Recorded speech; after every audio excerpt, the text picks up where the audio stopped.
Ya, baik kita mulai ya jam 7.30. Assalamualaikum warahmatullahi wabarakatuh. Semuanya perkenalkan nama saya Fadila Rahmah. Eh, untuk perkuliahan audit forensik ini, audit internal ya, audit internal kelas D. Yang akan mengampu di kelas D ini adalah saya sama Ibu Bunga. Tapi untuk komposisinya itu saya akan mengajar di 12 pertemuan dan Bu Bunga di 3 pertemuan. Mungkin Bu Bunga nanti akan masuknya baru setelah eh, UTS. Jadi untuk beberapa minggu ke depan akan sama saya. Jadi perkenalan terlebih dahulu. Saya namanya Fadila Rahma, bisa dipanggil Ibu Dila. Dulu saya S1-nya ambil di Universitas Sriwijaya Palembang. Jadi saya dari Sumatera ya. Jadi kalau ada teman-teman yang dari Sumatera, sama saya juga dari Sumatera. Kemudian S2-nya saya lanjut di Universitas Gajah Mada. Nah, di Jogja ya. Nah, terus setelah lulus S2, saya juga sempat bekerja sebentar. Sebelum menjadi dosen, itu saya sempat bekerja sebagai auditor internal di salah satu perusahaan retail di Indonesia. Nah, jadi untuk mata kuliah auditor internal ini kita banyak sharing ya, karena saya juga masih belajar. Jadi kita sama-sama belajar, sharing-sharing, diskusi-diskusi, karena informasi kan sekarang bisa didapat dari manapun ya. Jadi kita saling sharing dan diskusi gitu. Nah, untuk ini saya minta maaf dulu ya, kita terlambat 20 menit berarti ya dari yang dijadwalkan, soalnya ada kesalahan teknis. Saya pikir link Zoom-nya udah dikirimin, ternyata masih belum. Terima kasih ketua kelas yang udah reach saya melalui WhatsApp. Untuk minggu-minggu berikutnya, link Zoom-nya bisa dipakai ini juga ya teman-teman, jadi sama, bisa langsung join aja jam 7.10. Nah, ini untuk mungkin saya share kontrak perkuliahan ya untuk TM pertama ini.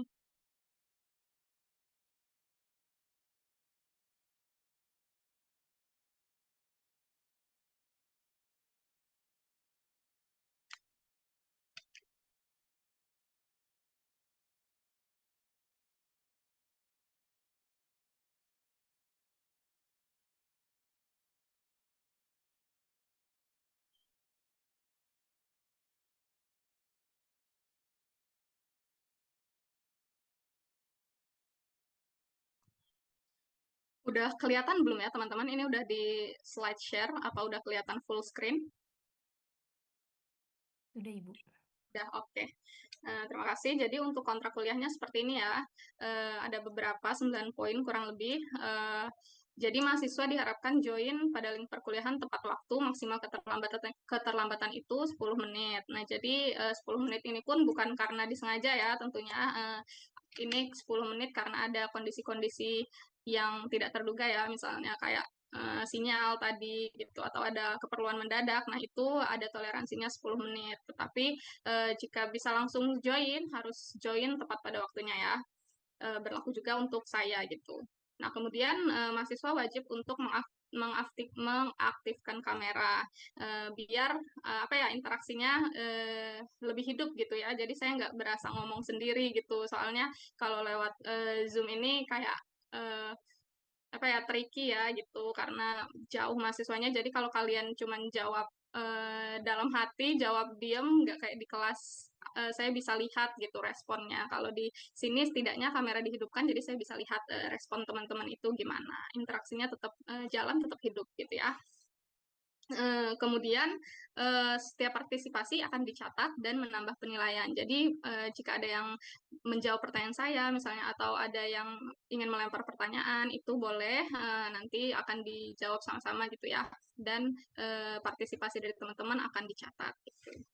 Kemudian nanti tugas juga terdiri dari tugas kelompok maupun tugas mandiri. Nah, untuk saat ini dosen koordinatornya kan itu Bu Retna ya. Nah, jadi kalau dari Bu Retna, kalau saya lihat sih sepertinya tidak ada tugas kelompok ya, tugas mandiri. Kalaupun ada tugas kelompok mungkin cuma satu atau dua kali, itu pun nanti di tengah-tengah kalau ada nanti saya sampaikan kembali. Nah, nanti mungkin ada tugas-tugas mandiri. Kalau sebelum UTS ini lebih ke post-test mungkin ya. Nah, kalau untuk setelah UAS nanti kita akan masuk ke study case gitu. Setelah UTS. Nah, kemudian kontrak yang kelima yaitu penugasan kelompok dikoordinir oleh ketua kelas ini jika ada ya.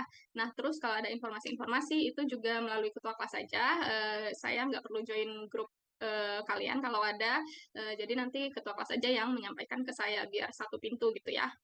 Nah, kemudian untuk ketidakhadiran itu maksimal 2 kali dalam satu semester. Jadi harus masuk 12 kali gitu ya biar bisa ikut ujian. Kemudian jika tidak mengikuti ujian tanpa informasi, maka tidak akan ada ujian susulan. Jadi kalau memang berhalangan hadir, apakah sakit atau ini memang case-case khusus ya pasti kalau untuk ujian, nah itu baru diizinkan gitu ya. Kemudian nanti ujian terbagi ke dalam UAS, UTS, terus ada kuis mungkin ya, sama study case. Terus karena ini via Zoom, jika saya panggil kalian baik itu absen maupun saat diskusi di kelas, tetapi nggak ada responnya, maka mohon maaf akan dianggap tidak hadir meskipun kalian join ada namanya di Zoom, tapi ketika dipanggil nggak respon, nah itu saya anggap tidak hadir karena artinya mungkin kalian nggak fokus di depan laptop gitu. Kecuali kalau memang apa ya kondisi seperti koneksi atau mikrofon biasanya kan gitu ya. Nah, nggak bisa buat merespon, nah itu bisa disampaikan di chat Zoom gitu ya. Nah, sampai sini ada yang mau ditanyakan dulu nggak teman-teman?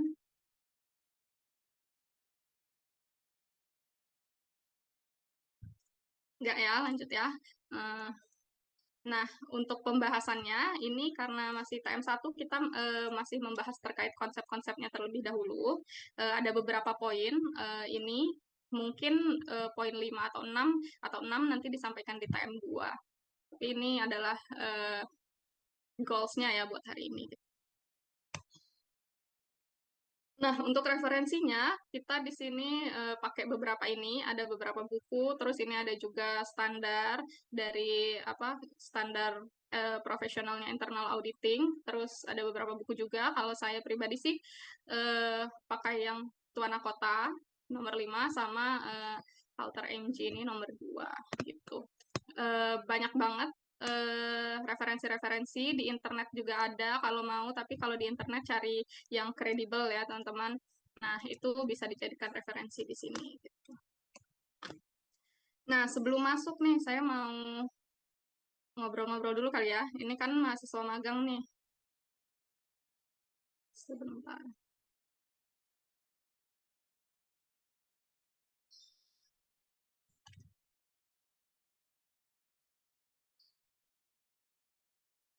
Oke.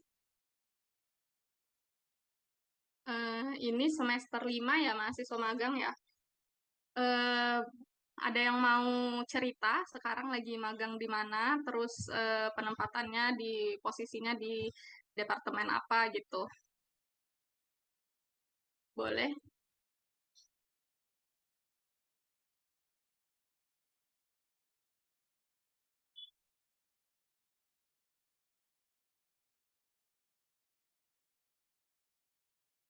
Ayo.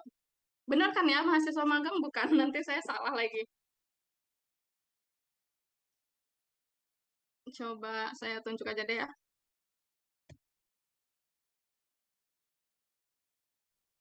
Ya, Bu. Oh ya, boleh. Saya belum nunjuk loh padahal boleh deh ya, silakan. Oh, maaf, Bu. Saya kira tadi Ibu manggil Dea gitu. Katanya dia ya. Enggak, tapi boleh deh deh cerita ini mahasiswa magang Oh, ya. aduh, ketahuan deh. Iya, saya magang, Bu. Oh ya, semester berapa ini? Semester 5, Ibu. Oke, berarti 5 yang ganjil ya kalau nggak salah. Iya.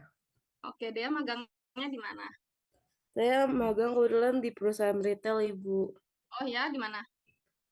Namanya MAP Aktif. Oh, emang Ya, aktif. Iya, iya, betul. Bu. Tahu. Itu di posisi apa? Di bagian finance AP, Ibu. Oke, berarti udah jalan berapa lama nih magangnya? Hampir sebelum 2 mingguan lah, Bu, kurang lebih. Bisa diceritain nggak Apa, Bu? selama 2 minggu ini tuh udah ngapain aja gitu? Selama 2 minggu ini saya kebagian kurang lebih kayak ngecekin antara invoice elektronik sama yang ada di data di apa sih namanya di di websitenya gitu Bu.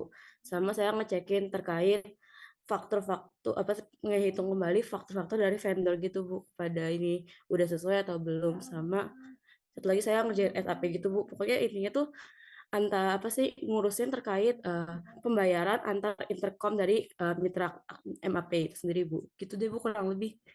Oke, jadi kayak pemeriksaan, verifikasi, dan validasi gitulah ya. Iya, Oke, terima kasih Dea.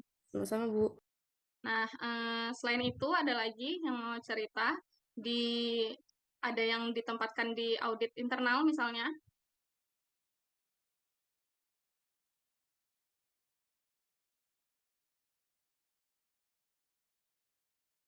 Nggak ada ya kayaknya rata-rata mungkin di accounting atau finance gitu ya atau tax gitu ya nggak apa-apa. Eh, Nanti kita sharing-sharing lagi, kita mungkin mulai masuk ke materi dulu ya. Terus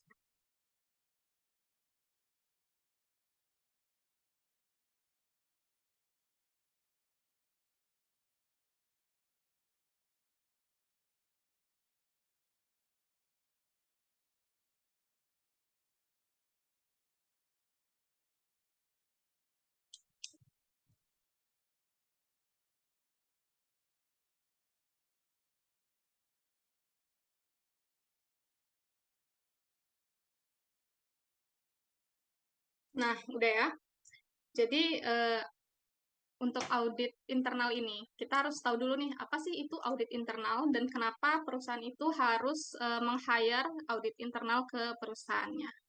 Mungkin ada yang tahu lebih dulu eh, tentang audit internal ini.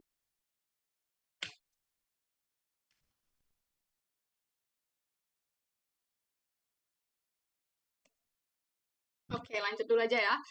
Jadi, internal audit ini berdasarkan definisinya itu didefinisikan oleh The Institute of Internal Auditors di tahun 1999.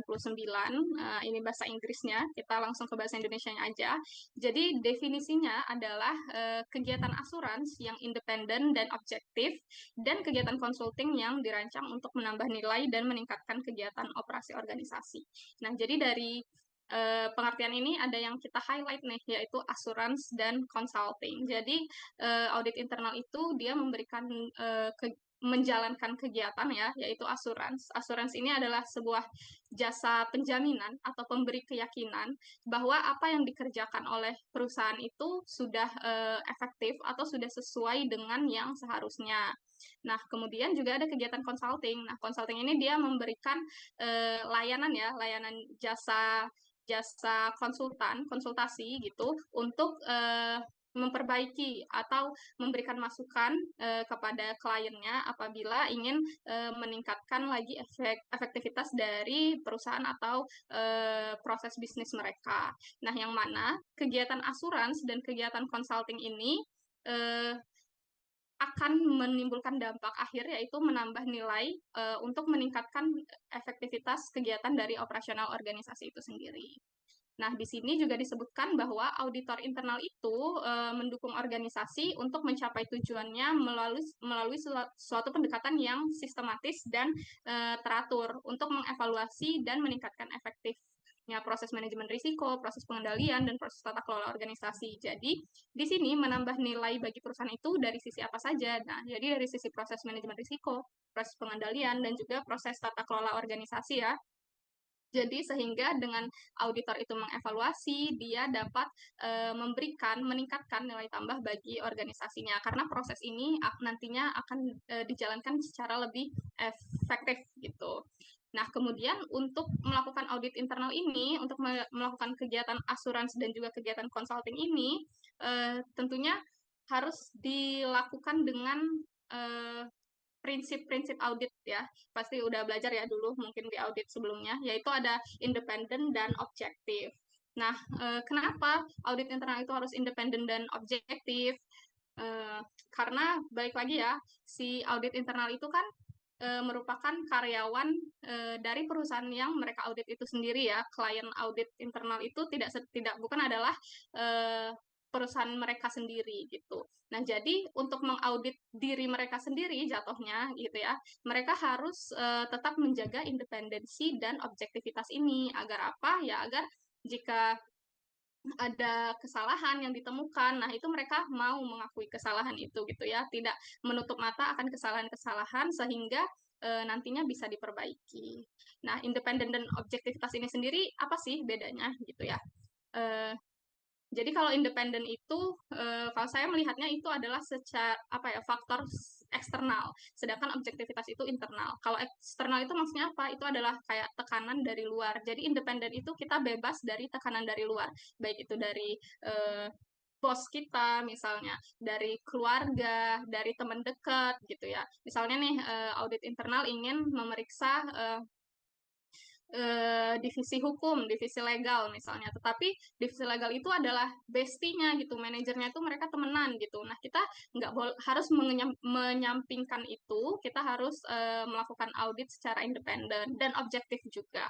Nah, objektif itu internalnya, yaitu dari diri si auditor itu sendiri bahwa kita harus menyampingkan yang tadi rasa kekeluargaan, rasa kedekatan itu sehingga kita bisa objektif dalam menilai proses bisnisnya gitu. Kalau ada yang salah ya dianggap salah, kalau benar ya dianggap benar gitu ya. Jadi apa kita tidak bias, tidak mementingkan kepentingan pihak manapun begitu ya kurang lebihnya.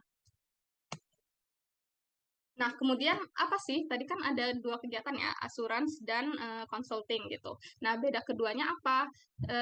Untuk garis besarnya ya, asuransi itu adalah untuk memberikan jaminan. Dia memeriksa secara objektif, kemudian dia memberikan jaminan hasil dari pemeriksaannya itu seperti apa gitu.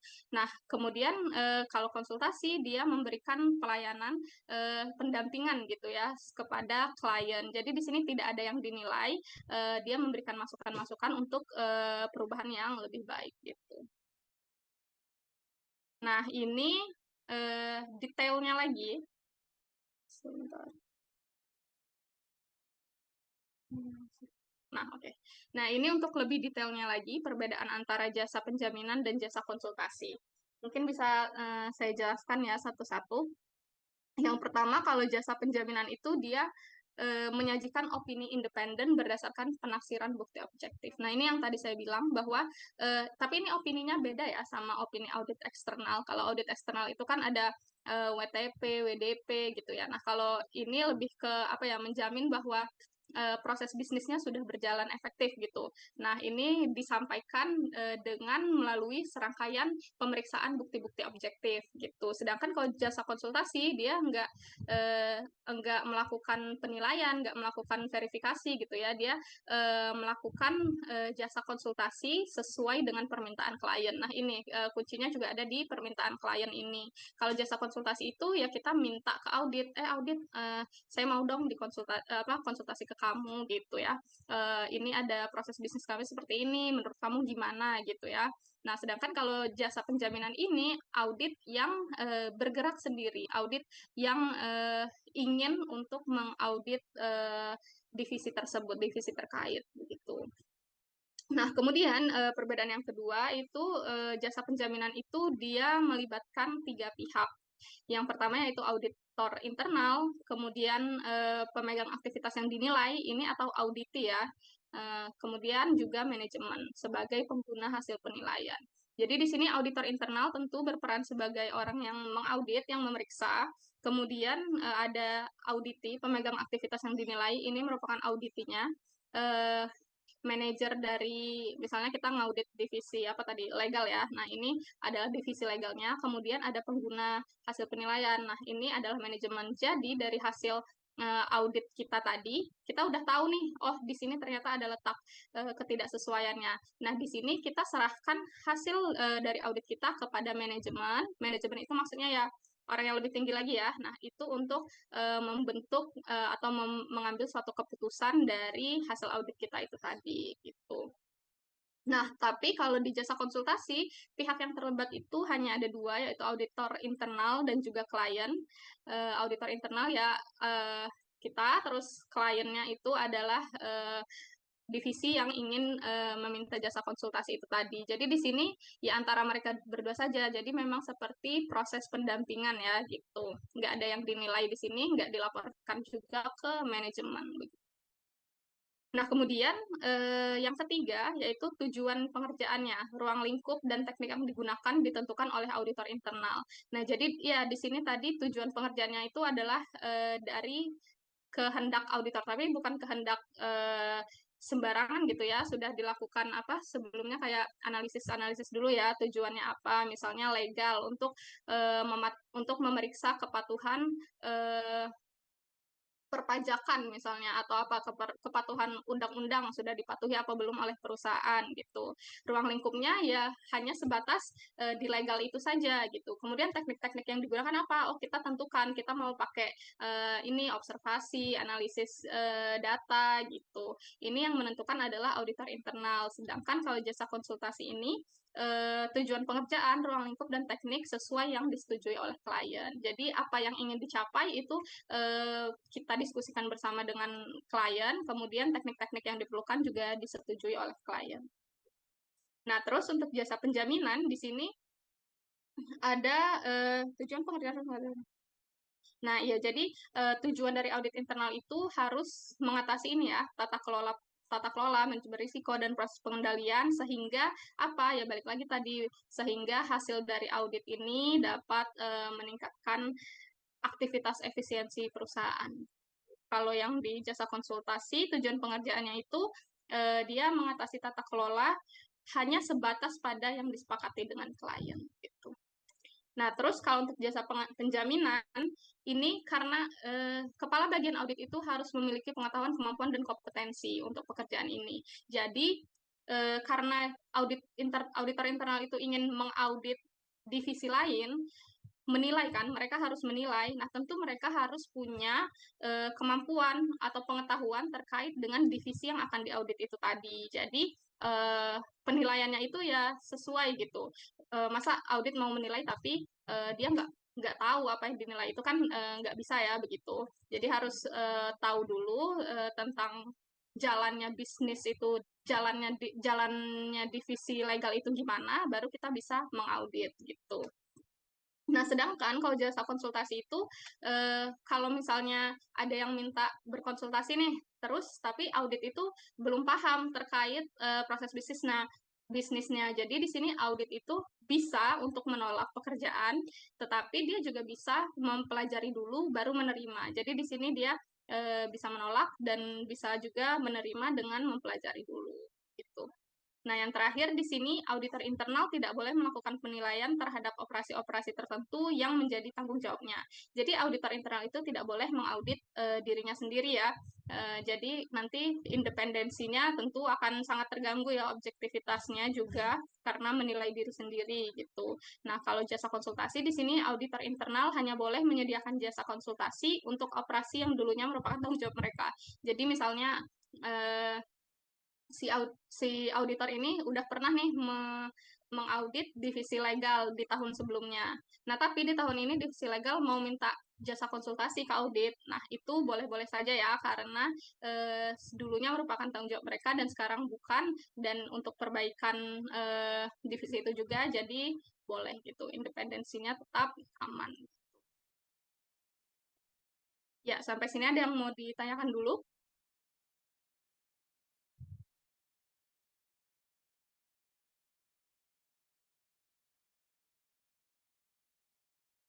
Saya izin minum ya teman-teman. Kalau teman-teman ada yang mau minum juga silakan.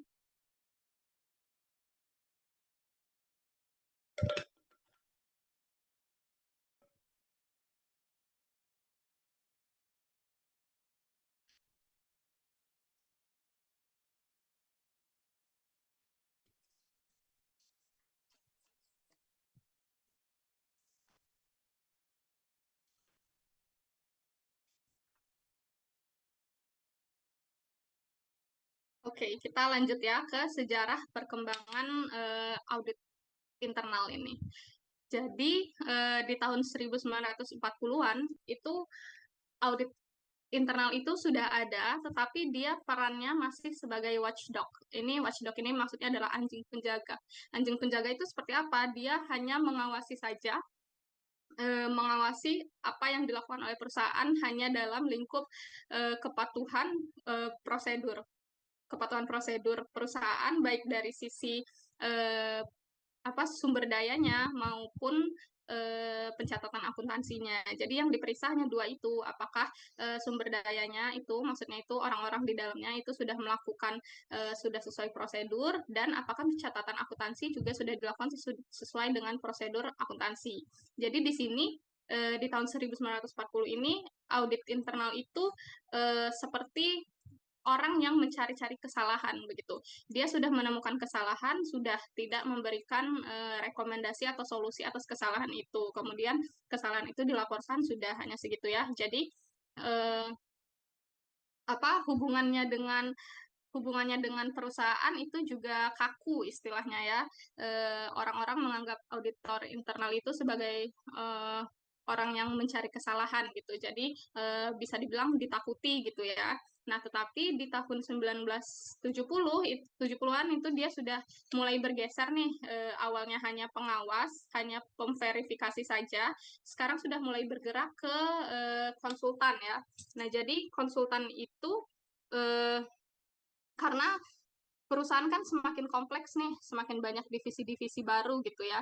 Jadi dibutuhkan adanya jasa-jasa konsultasi dari audit internal untuk memperbaiki proses bisnis dari divisi itu gitu. Jadi apabila auditor menemukan kesalahan gitu, dia tidak hanya menganggap salah, tetapi juga mencarikan solusinya. Nah, di sini hubungan auditor dengan perusahaan itu sudah semakin apa ya, semakin uh, mengerat lah gitu ya, istilahnya tidak kaku seperti di tahun 1940-an.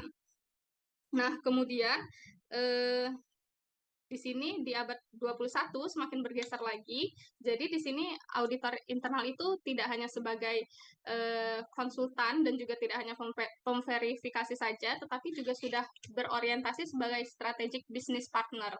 Nah, di sini apa artinya bahwa audit internal itu sudah di apa ya, sudah diajak gitu ya, diajak sama manajemen sama dewan direksi sebagai orang yang ikut serta dalam menentukan strategi bisnis bagi perusahaan gitu. Karena apa ya? Karena itu tadi audit internal kan menilai, memverifikasi, kemudian juga dia eh, menemukan kesalahan. Nah, dari kesalahan itu dia berikan rekomendasi sehingga dari rekomendasi-rekomendasi oleh auditor ini dia bisa juga untuk membantu perusahaan dalam membuat strategi bisnis bagi perusahaan begitu ya. Nah, ini perkembangannya ya di masa revolusi industri itu sama kayak tadi di revolusi industri itu mulai muncul kan. Nah, terus kemudian perusahaan itu mulai mempekerjakan akuntan untuk memeriksa catatan keuangannya. Nah, verifikasi audit ini kemudian berkembang menjadi verifikasi catatan tertulis dan perbandingan angka yang tertera pada jurnal dan bahan bukti dokumennya. Nah, jadi ini memang cuman untuk memverifikasi saja gitu ya fungsi audit internal di masa revolusi industri.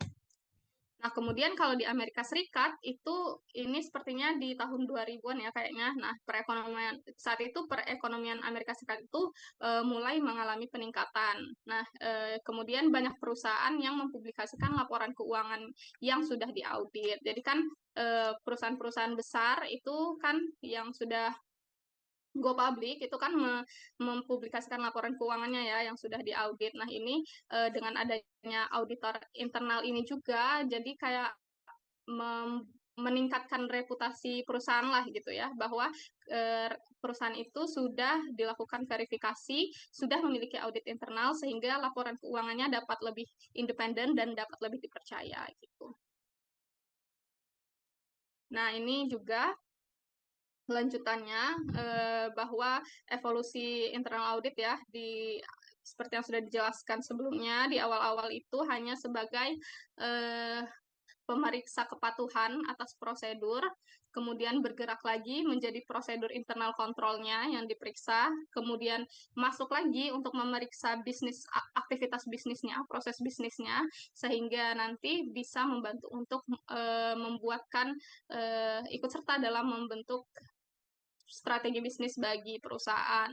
Nah, sebagai strategi bisnis partner ini, tentu saja auditor itu harus memiliki kemampuan ya untuk mengetahui proses bisnis yang dijalankan oleh si auditi, sehingga kita tuh kalau menemukan kesalahan ya kita nggak langsung menyalahkan, oh ini kenapa tidak dijalankan sesuai prosedur. Nah, tetapi kita berikan arahan ya, ini seharusnya begini gitu. Jadi posisinya auditor dan auditi itu sebagai mitra sejajar. Nah, hubungannya nggak kaku tapi bisa saling membantu ya untuk menghasilkan kinerja perusahaan yang lebih baik. Jadi dibutuhkan pemahaman, pengalaman, dan pemahaman bisnis ya, sehingga apabila ditemukan suatu temuan di proses bisnis auditi, itu kita sebagai auditor internal itu merupakan seorang partner yang dapat memberikan solusi begitu. Sampai sini ada yang mau ditanya dulu?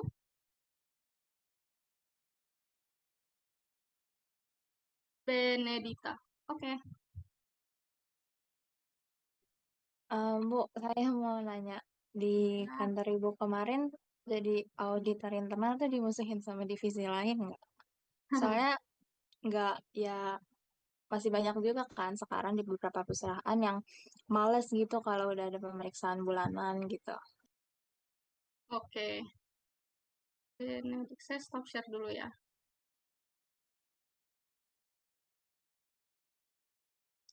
Benedict yang mana orangnya? Benedict sekarang magangnya di mana, Benedict? Siapa sih panggilannya? Benedita, Bu, Benedita. Oke, sekarang magang di mana Benedita? di kantor konsultan pajak. Oh gitu, oke. Nah, bagus ya, terima kasih pertanyaannya. Kalau saya dulu itu eh, bukan dimusuhin sih, tapi kayak apa ya? Eh,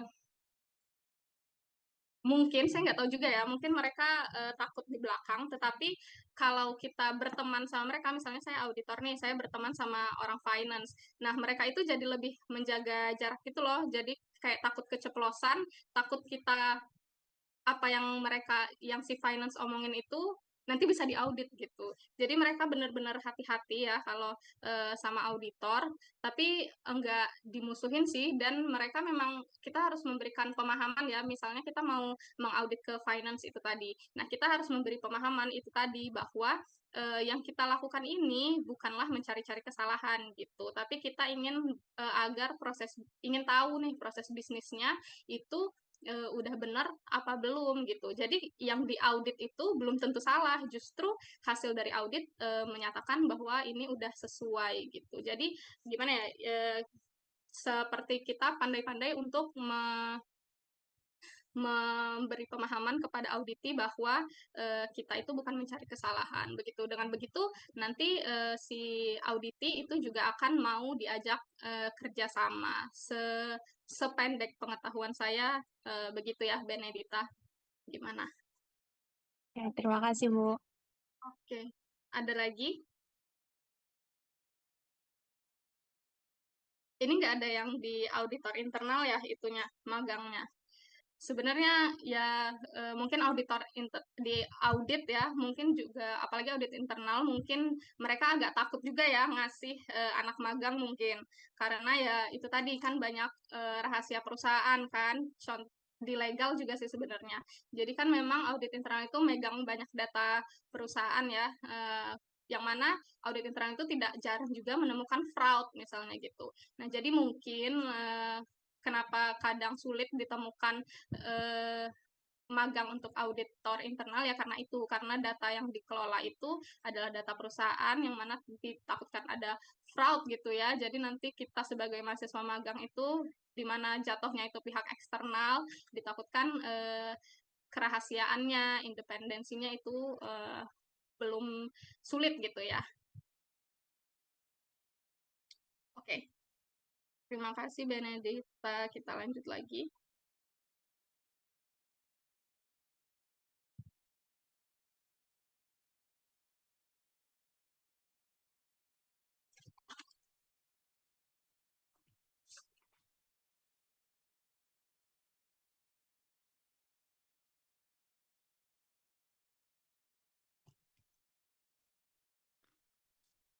Nah, ini adalah perbedaan dari definisi audit internal yang lama dan baru. Yang baru ini maksudnya yang sekarang-sekarang ini, dan yang lama ini kemarin ya, waktu masih sebagai verifikator gitu. Nah, jadi dulu itu audit internal itu definisinya adalah sebagai fungsi penilaian independen yang dibentuk dalam suatu organisasi. Jadi dia dulu hanya sebagai fungsi penilaian saja, memverifikasi saja ini salah, ini benar gitu. Nah, tetapi di sini semakin ke sini audit internal merupakan sebagai aktivitas untuk memberikan jaminan, jaminan keyakinan, asuransi ya, dan konsultasi. Yang mana ini kegiatannya harus dilakukan secara independen dan juga objektif gitu. Nah, kemudian kalau yang dulu dia mengkaji dan mengevaluasi aktivitas organisasi sebagai bentuk jasa yang diberikan bagi organisasi. Nah, ini kalau yang baru dia tidak hanya mengkaji dan mengevaluasi, tetapi juga dirancang bagaimana hasil dari evaluasi aktivitas itu dapat memberikan nilai tambah bagi organisasi gitu. Kemudian yang lama dia membantu agar para anggota organisasi dapat menjalankan tanggung jawabnya secara efektif. Nah, kalau yang baru dia sudah tentang apa anggotanya itu tanggung jawabnya secara efektif, tetapi juga anggota-anggota itu dapat membantu organisasi secara keseluruhan ya, agar organisasi itu dapat mencapai tujuannya. Kemudian kalau yang terakhir itu di sini auditor internal itu memberikan hasil analisis, penilaian, rekomendasi, konseling, dan informasi yang berkaitan dengan aktivitas yang dikaji dan menciptakan pengendalian efektif dengan biaya yang wajar. Nah, kalau yang sekarang itu dia tidak hanya ruang lingkupnya bukan hanya pengendalian efektif ya, tetapi juga manajemen risiko, kemudian pengendalian, dan juga proses pengaturan dan pengelolaan organisasi gitu. Jadi ruang lingkupnya lebih luas untuk apa ya? Untuk meningkatkan efektivitas dari organisasi itu secara keseluruhan gitu ya.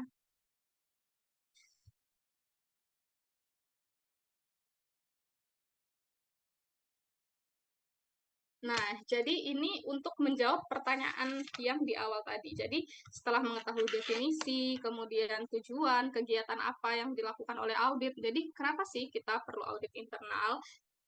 Nah, jadi dari yang tadi sudah dijelaskan, udah ada beberapa poin nih dari tadi yang disebut, bahwa audit internal itu dibutuhkan oleh perusahaan karena untuk memeriksa atau memverifikasi instrumen. Instrumen ini di sini maksudnya adalah proses bisnisnya ya, proses bisnis perusahaan itu apakah sudah bekerja dengan baik, apakah sudah sejalan dengan prosedur yang ada, dan untuk melihat juga bahwa sistem yang diterapkan sesuai persyaratan itu sudah ditetapkan juga ya. Jadi di sini dia mengukur, memverifikasi, dan tentu saja yang tadi outputnya adalah rekomendasi untuk menilai sejauh mana organisasi itu sudah menjalankan proses bisnisnya dan persyaratan-persyaratan yang diperlukan itu sudah dijalankan sesuai dengan yang seharusnya. Pengukuran ini salah satunya dilakukan dengan audit internal. Sehingga apa? Jika proses bisnisnya itu baik, kemudian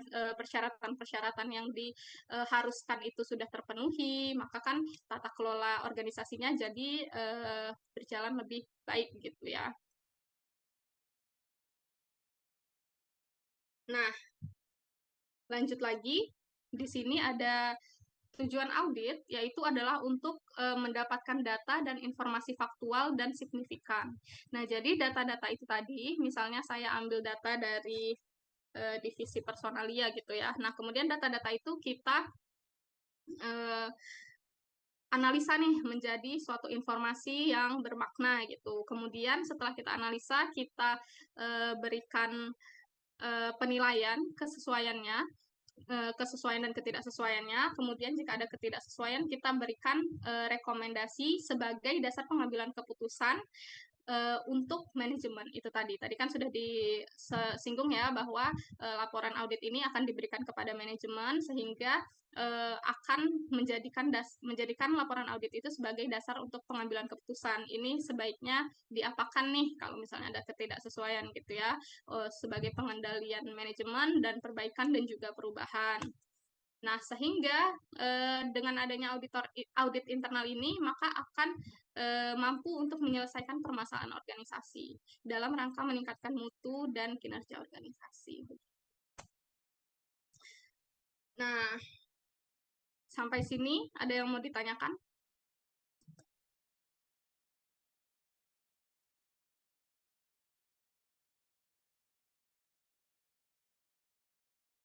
Kalau enggak, coba saya yang bertanya ya. Misal ini ada beberapa dasar penetapan tujuan audit internal. Nah, ini sederhananya ini adalah pertimbangan-pertimbangan apa sehingga audit internal itu perlu dilakukan. Nah, jadi udah ada beberapa nih, 1, 2, 3, 4, 5, 6. Ada beberapa pertimbangan kenapa audit internal itu harus dilakukan. Pertimbangan pertama adalah karena ada permasalahan yang dihadapi organisasi. Kemudian rencana pengembangan pelayanan, kemudian persyaratan suatu sistem manajemen yang digunakan sebagai acuan, kemudian persyaratan regulasi atau persyaratan kontrak, kemudian evaluasi terhadap rekanan, terus adanya potensi risiko kegiatan organisasi.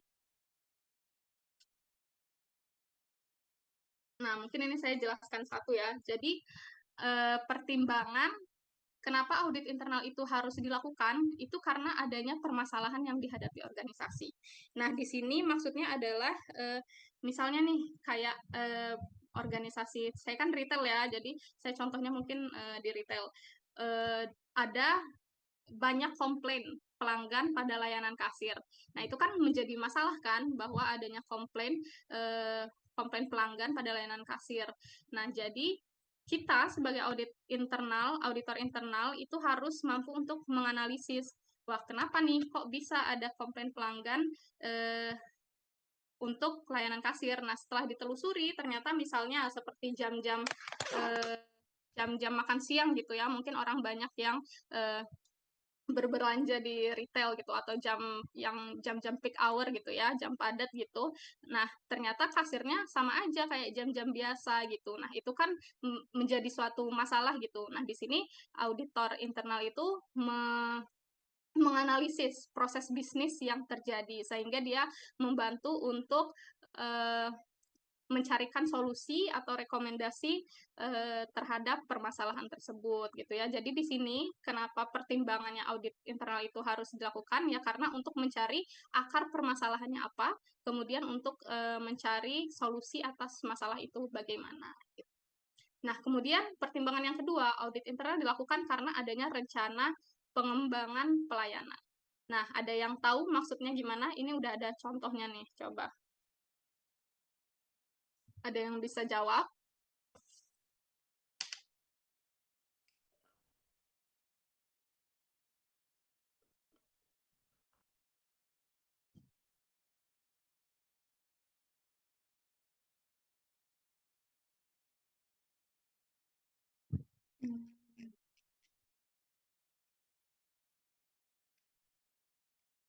Coba Farel.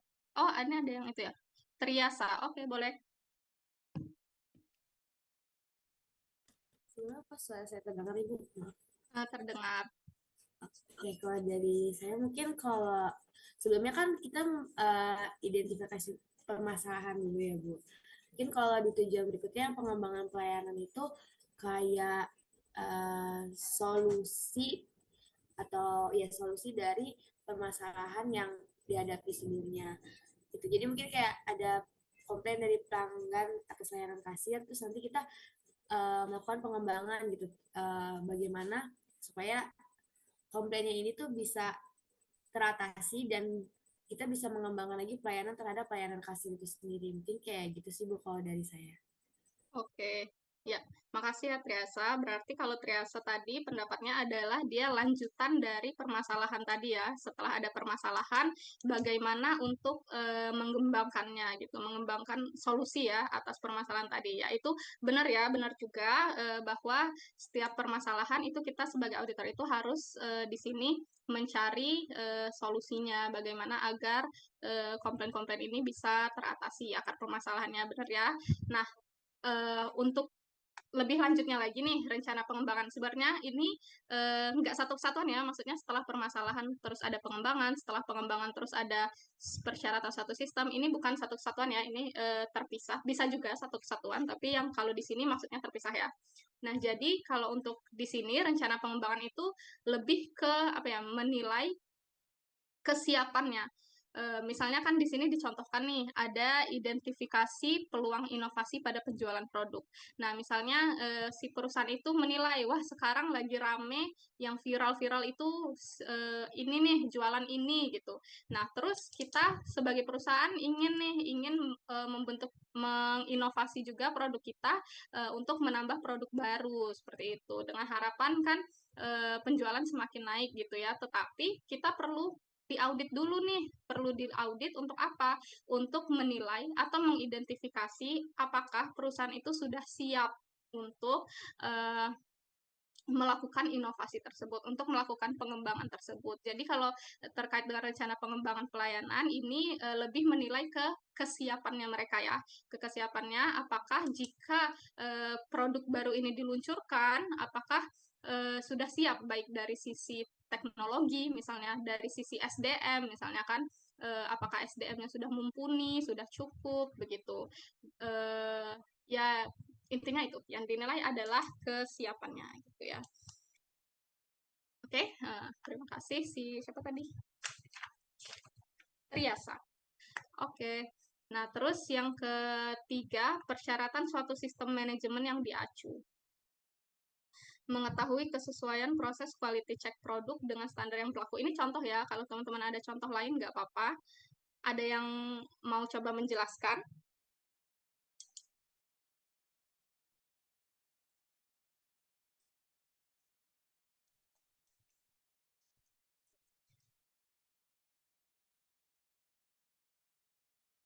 Ada? Saya catat loh, kalau ada.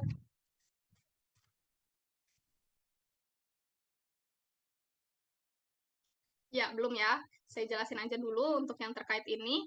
Jadi, audit internal itu perlu dilakukan untuk mengetahui persyaratan suatu sistem manajemen yang diacu. Jadi, di sini kita kan sebuah perusahaan itu akan ada standar-standarnya, istilahnya seperti regulasi ya. Jadi sebenarnya yang 1, 2, 3, 4, poin 3 dan poin 4 ini agak mirip ya, yang satu sistem, yang satu regulasi. Nah, kalau sistem itu lebih ke ISO kalau kalian tahu. ISO kan ada banyak tuh, ada ISO 27001, ISO 9000 berapa gitu ya. Kalau pernah dengar. Nah, ISO itu kan tentu aja perusahaan harus menaatinya ya agar dia bisa lebih mendapatkan kepercayaan publik gitu, agar bisnisnya bisa terus berjalan karena sudah mematuhi standar-standar ISO tersebut. Nah, jadi di sini audit internal kenapa perlu dilakukan? Karena dia untuk mengetahui apakah standar-standar tersebut sudah dijalankan sesuai dengan ketentuan di standar itu gitu ya. Jadi misalnya ada ISO baru nih, ISO baru yang harus diterapkan paling lama tahun 2025 itu sudah harus diterapkan gitu. Kalau enggak, ini bisa dicabut nih izin perusahaan gitu. Nah, jadi di sini auditor internal itu bisa melakukan pengecekan, identifikasi kesiapan perusahaan untuk menjalankan ISO tersebut.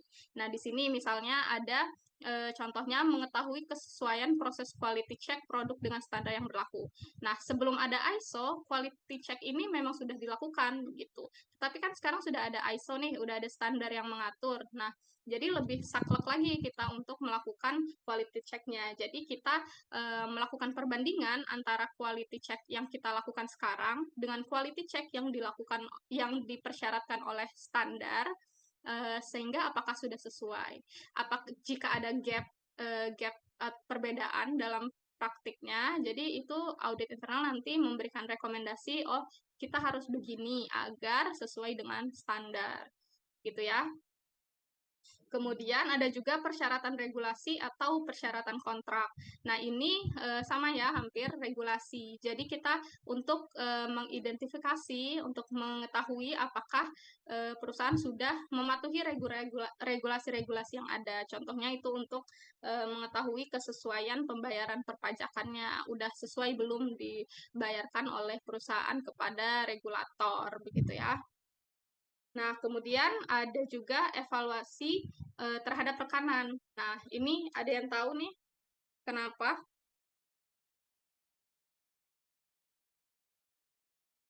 Kenapa audit internal harus dilakukan untuk mengevaluasi terhadap rekanan? Pertimbangannya apa? Nah, ini kan udah ada nih contohnya mengevaluasi perjanjian kerjasama dengan vendor. Ada yang mau jawab? Muhammad Nazril. Oke, Izin jawab Bu, apakah suara saya terdengar Bu? terdengar. Oke, izin jawab. Menurut pemahaman saya untuk evaluasi terhadap rekanan ini, contohnya mungkin perusahaan manufaktur atau perusahaan tekstil gitu Bu, pastinya punya beberapa vendor kain, pemasok kain gitu ya Bu. Nah, menurut saya auditor internal ini diperlukan untuk menyesuaikan atau mencek kembali apakah eh, produk yang kita beli dari vendor ini apakah sudah sesuai dengan persetujuan di awal atau tidak, sehingga meminimalisir adanya apa ya kesalahan kualitas produk gitu Bu, yang berujung produknya akan gagal atau gimana gitu. Oke, sudah Nazril? Sudah Bu. Ya, terima kasih. Ya, benar ya, teman-teman. Jadi, evaluasi terhadap rekanan ini perlu dilakukan oleh auditor internal untuk mengevaluasi. Nah, jadi kan kita di awal kerjasama dengan vendor itu tentu kita punya perjanjian kerjasamanya ya, ada kontraknya, kayak kita kontrak kuliah tadi. Nah, terus audit internal ini berfungsi untuk mengevaluasi apakah setiap poin-poin yang tertuang di perjanjian itu sudah sesuai, sudah dilaksanakan oleh vendor, sudah bukan hanya vendor ya, tapi sudah dilaksanakan juga oleh perusahaan gitu.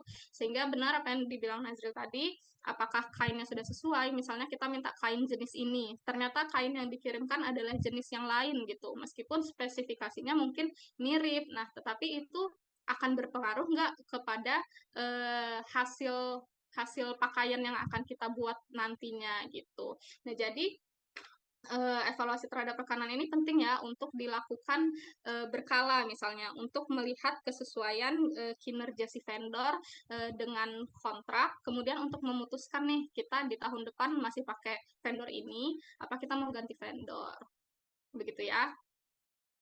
Makasih. Nah, kemudian yang terakhir itu kenapa audit internal harus dilakukan juga karena adanya potensi risiko kegiatan organisasi. Nah, ini coba ada yang mau jawab?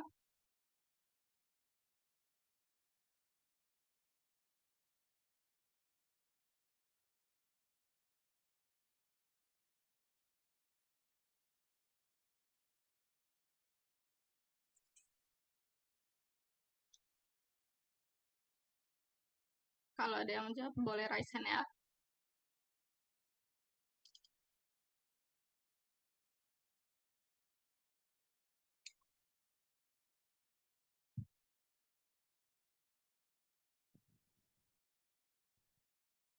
Raffi, oke. Ya, jadi kalau menurut saya dari untuk tujuan audit internal untuk mengetahui potensi risiko kegiatan organisasi, saya mungkin mengambil contoh dari tempat saya magang ya. Oh iya, Jadi boleh. tempat saya magang ini kan apa ya? Mereka bergerak di bidang rental alat berat.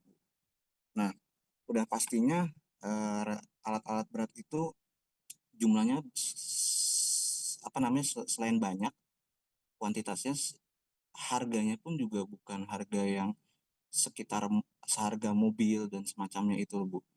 Harganya mungkin harganya bukan apa harganya itu bisa mencapai miliaran sampai puluhan miliar Bu, satu unitnya saja. Jadi tujuan audit internal itu untuk mengetahui apakah ada sistem keamanan atau prosedur keamanan untuk menjaga aset tersebut dari tangan-tangan yang mau mengambil gitu Bu.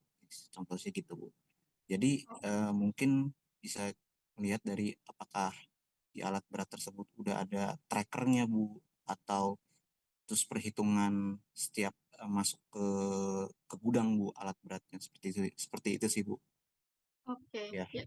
Terima kasih Raffi. Ini magang di mana? Perusahaan rental alat berat sih Bu, alat berat Ya, konstruksi pertambangan gitu. apa namanya?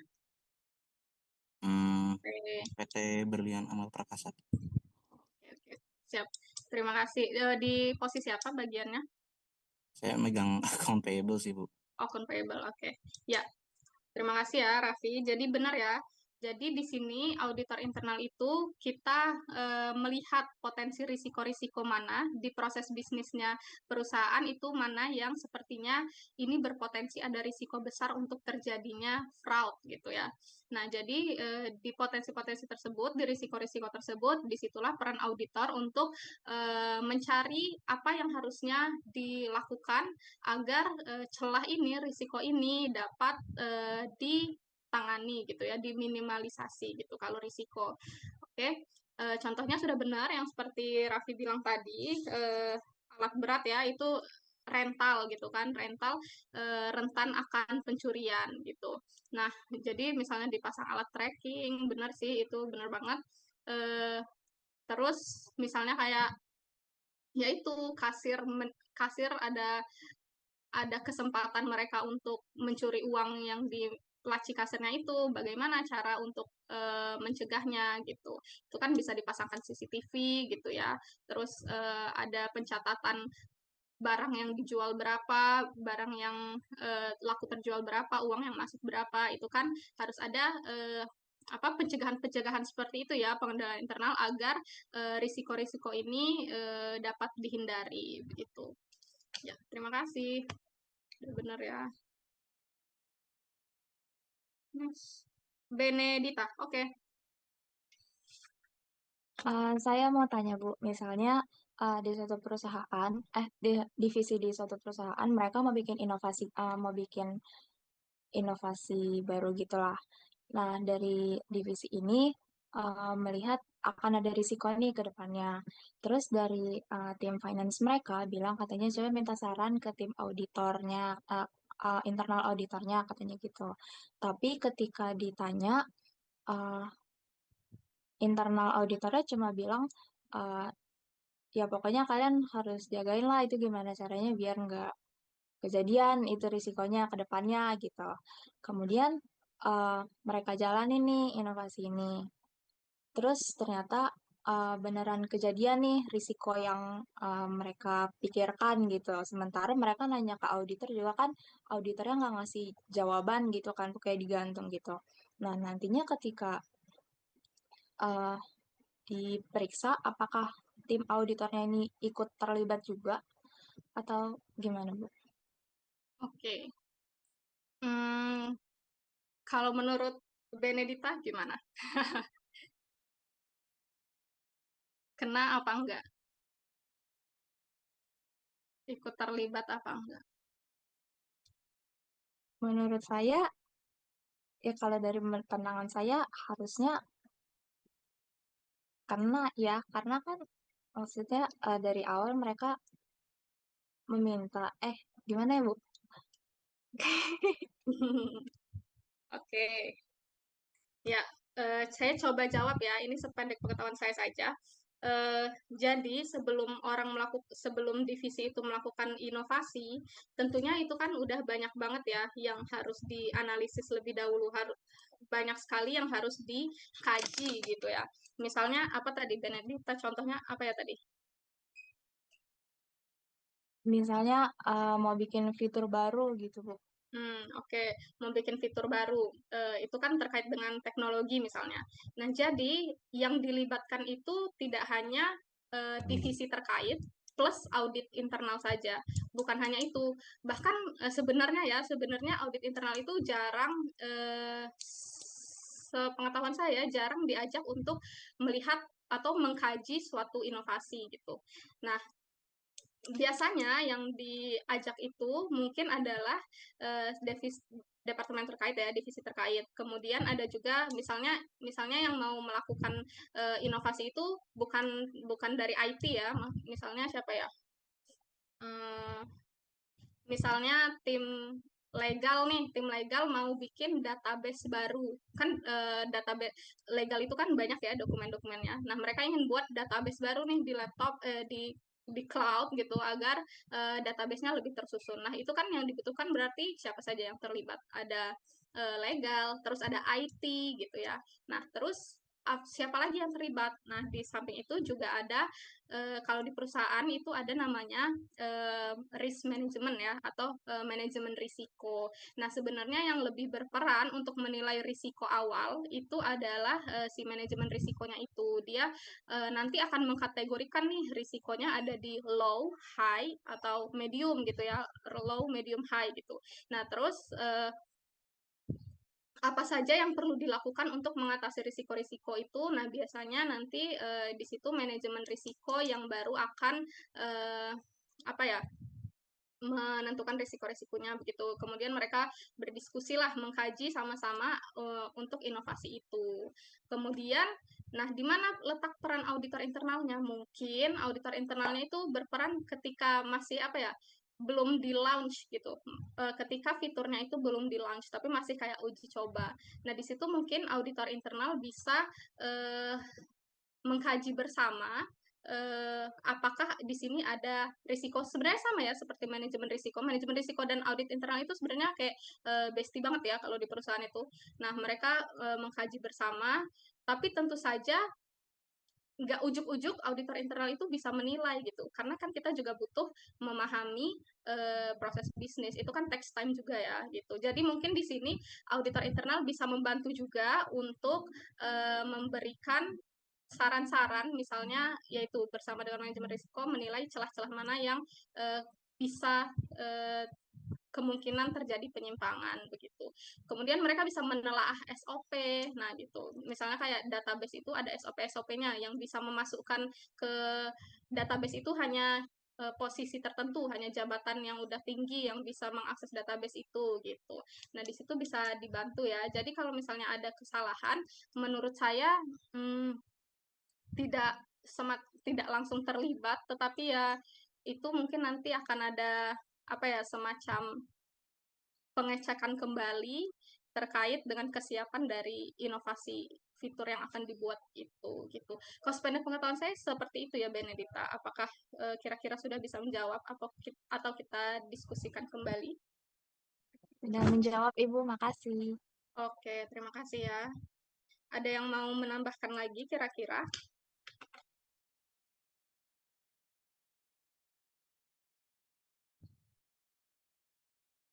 Mungkin ada yang mau sharing-sharing juga.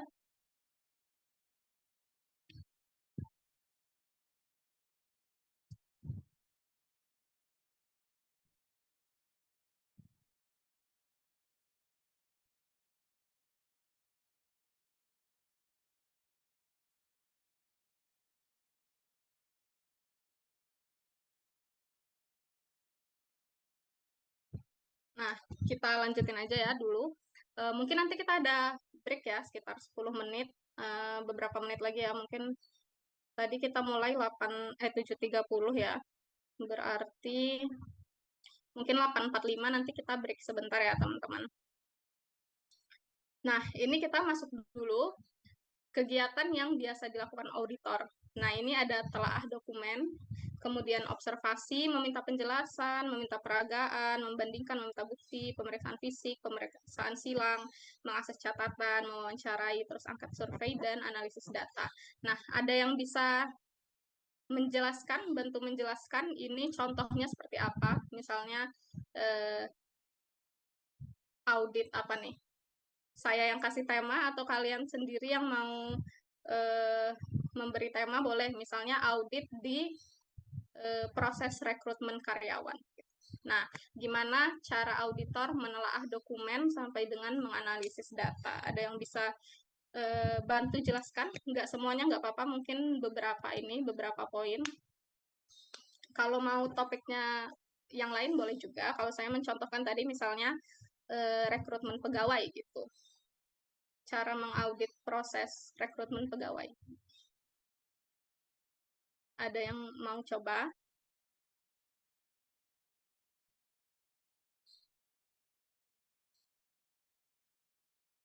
Misalnya nih, yang ditelaah dokumen, kita kan ingin mengaudit terkait dengan proses rekrutmen pegawai. Apakah proses itu sudah dilaksanakan sesuai dengan standar gitu. Nah, telaah dokumen yang pertama dilakukan apa? Nah, kita pertama kan ada standarnya nih. Nah, standarnya itu berbentuk apa? Berbentuk SOP dong, SOP atau prosedur gitu ya. Nah, itu kan berupa dokumen. Nah, jadi dokumen yang kita telaah apa saja? Ya itu tadi termasuk SOP, telaah dokumen juga itu namanya. Kita mempelajari bagaimana sih SOP perusahaan. Terus dokumen apa lagi? Dokumen CV karyawan misalnya. Nah, lanjut terus apalagi teman-teman untuk observasi gitu. Ada yang mau?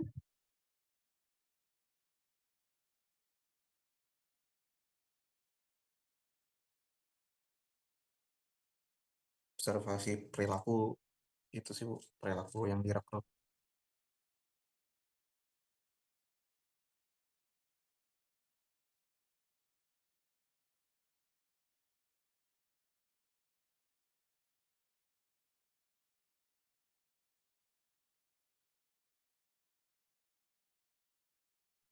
Ya, Raffi tadi observasi perilaku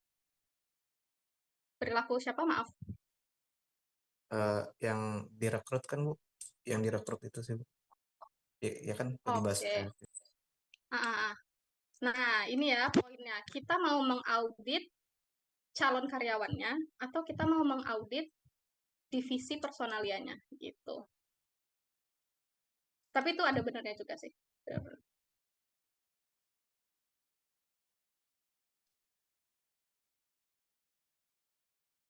Nah, oke. Jadi yang mau kita audit di sini adalah divisi personalianya ya teman-teman, human capitalnya. Apakah proses rekrutmen itu sudah dijalankan oleh divisi personalia secara benar sesuai prosedur. Sekarang kan banyak terkait masalah orang dalam ya. Nah, apakah rekrutmen itu udah sesuai nih dijalankan atau dia masuk melalui jalur orang dalam gitu kan misalnya. Nah, kalau yang Raffi bilang tadi terkait pemeriksaan kepada si calon karyawannya itu mungkin bisa di pemeriksaan silang ya. Nah, pemeriksaan silang ini jika kita ingin memang mengetahui bahwa udah ada nih satu orang kandidat yang terpilih. Nah, kandidat yang terpilih ini kita ingin memeriksa apakah benar nih dia sesuai dengan CV-nya berdasarkan telaah dokumen kita. Nah, jadi kita pemeriksaan silang, kita coba memeriksa ke LinkedIn-nya misalnya. Terus kita coba cek ke misalnya dia ada pengalaman di perusahaan lama, coba kita kirimkan konfirmasi ke perusahaan lamanya begitu. Nah, itu bisa sih, bisa ya melakukan pemeriksaan silang terhadap si kandidat. Misalnya kandidat yang terpilih ini kita kita apa ya? Kita skeptis gitu proses pemilihannya ini bisa dilakukan pemeriksaan silang. Ada lagi? Terima kasih Raffi.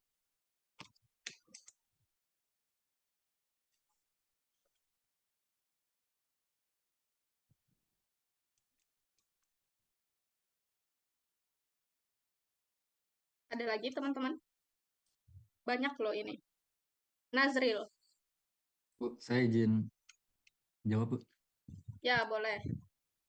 Mungkin kalau contohnya itu dari yang tadi terkait vendor si perusahaan tekstil, mungkin si auditornya itu melakukan audit terhadap eh, ini Bu, bahan kainnya itu.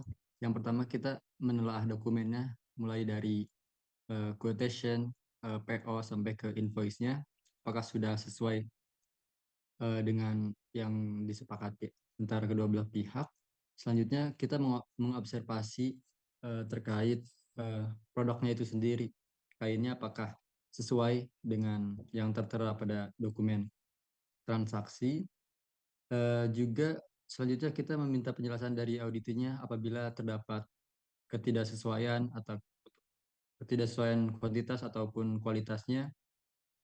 Eh, Terus yang selanjutnya meminta peragaan itu kalau di perusahaan ini mungkin lebih ke produk produk si output dari kain itu apakah memiliki kualitas yang bagus atau tidak. Mungkin untuk membandingkan buktinya itu bisa dilakukan dengan membandingkan kain tersebut dengan produk-produk sebelumnya Bu, apakah sesuai ataukah atau ada perbedaan produk daripada produk sebelumnya gitu Bu. Nah, mungkin yang saya bisa sampai situ aja sih Bu. Oke, bagus ya, baik. Terima kasih Nazril. Nazril magang di mana? Saya magang di ini Bu, magang di BUL. Bull? Iya, Apa kepanjangannya? Ada kepanjangan? baik. Bergerak Buana di Lintas, bidang apa? Buana Lintas Lautan Bu. Oh gitu, terkait? Lebih ke ini Bu, lebih ke perusahaan shipping pelayaran. Oh oke oke, distribusi ya. Iya, kurang lebih gitu Bu. Oke, di bagian apa? Saya di bagian departemen accounting sih Bu, Oh, admin accounting. oke oke.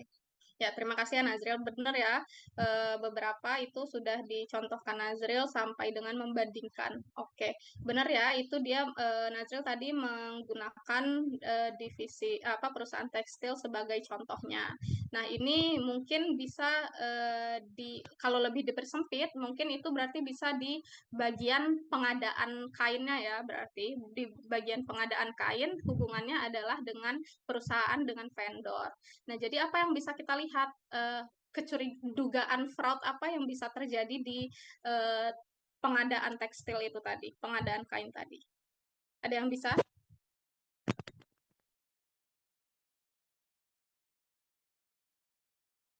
Mungkin ini Bu, markup harganya. Ya, itu salah satunya juga ya, memarkup harga kainnya misalnya. Tapi ada nih yang lebih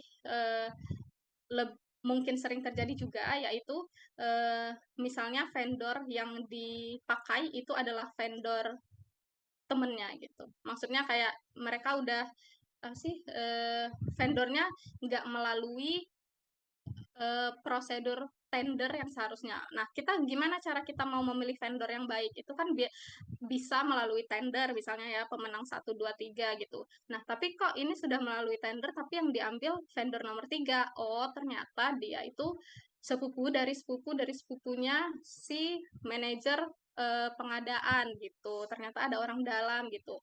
Nah, di sini bisa nih kita cari, kita audit gitu terkait telah dokumennya. Jadi kita nilai apa misalnya sertifikat-sertifikat si vendornya itu apakah sudah sesuai dengan spesifikasi yang dibutuhkan. Misalnya kita perusahaan tekstil, kita butuh vendor yang sudah pernah menjual yang grade-nya A gitu misalnya. Kita lihat nih sertifikat misalnya kalau si tekstil, saya nggak kurang ngerti ya kalau di tekstil itu ada apakah ada sertifikat-sertifikat seperti itu, tapi bisa kita lihat nih rekam jejaknya begitu, apakah sudah sesuai gitu. Kemudian kita mengobservasi nih pe, apa namanya pengadaannya tadi benar seperti yang dikatakan oleh Nazril, apakah sudah dilakukan pengadaannya itu sesuai dengan prosedur. Jadi misalnya ini prosedur pengadaan adalah mesin tekstil apa kain tekstil itu dibawa ke perusahaan, terus diterima oleh divisi pengadaan, kemudian dicatat oleh departemen accounting. Nah, misalnya gitu. Nah, observasi itu kita melihat rentetan pekerjaan itu apakah sudah dilakukan dengan baik gitu ya, apakah sudah sesuai dengan prosedurnya. Nah, misalnya saat kita observasi kita lihat nih, waduh ini kok yang nerima bukan itu kan kalau kita menerima kain tekstil nih misalnya ada surat terima gitu kan. Surat terima harus disahkan oleh manajer misalnya, setingkat manajer. Lah kok ini nggak disahkan oleh manajer misalnya saat kita mengobservasi, kok ini main terima-terima aja, bener nggak sih kain yang diterima itu sesuai dengan permintaan kita gitu. Jadi kita mengobservasi ya. Nah terus ketika kita mengobservasi ini sebaiknya kita tidak bilang bahwa kita akan mengobservasi. Kalau bisa itu kita lakukan dadakan gitu. Agar apa? Agar mereka nggak siap-siap dulu gitu ya.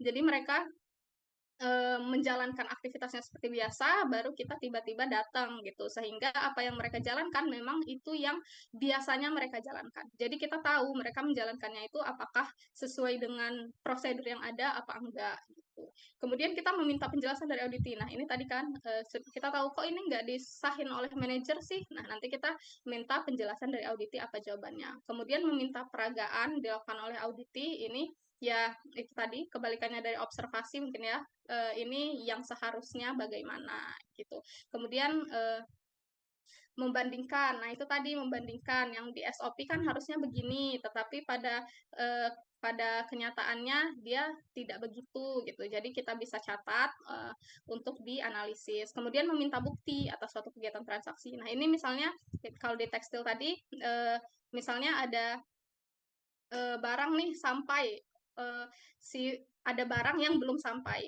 Nah, terus kita hubungin nih vendor, kok ini ada kain kami pesan tapi belum sampai gitu.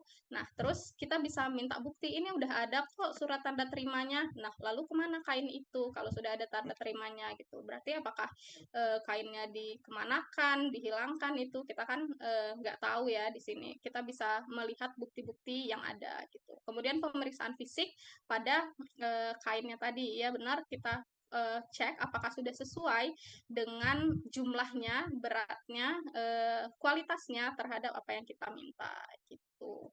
Terus mengakses catatan pemeriksaan silang ini bisa kita lakukan dengan mengecek apa ya misalnya ke perusahaan sejenis ya perusahaan sejenis yang mirip menyediakan kain tekstil yang sama gitu apakah benar seperti itu kemudian mengakses catatan yang disimpan auditi terus mewawancarai auditi ini wawancara masih terkait tadi ya sama seperti meminta penjelasan dari auditi. Ini kalau misalnya kita ada yang kurang jelas nih di prosedur bilangnya di prosedur itu kan biasanya cuma singkat ya nulis apa menerima barang. Nah, itu kita bisa minta ini maksudnya menerima barangnya gimana, Pak gitu.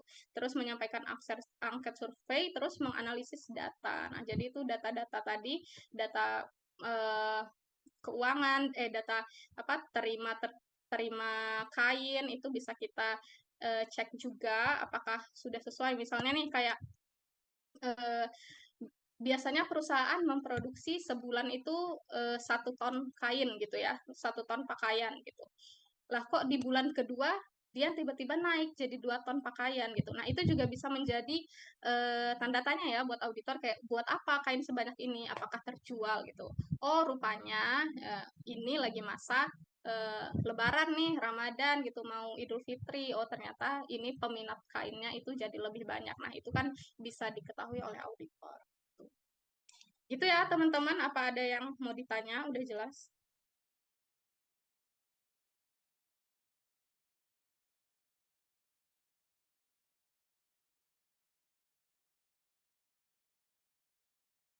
Ini 3 SKS, jadi terasa sangat panjang ya.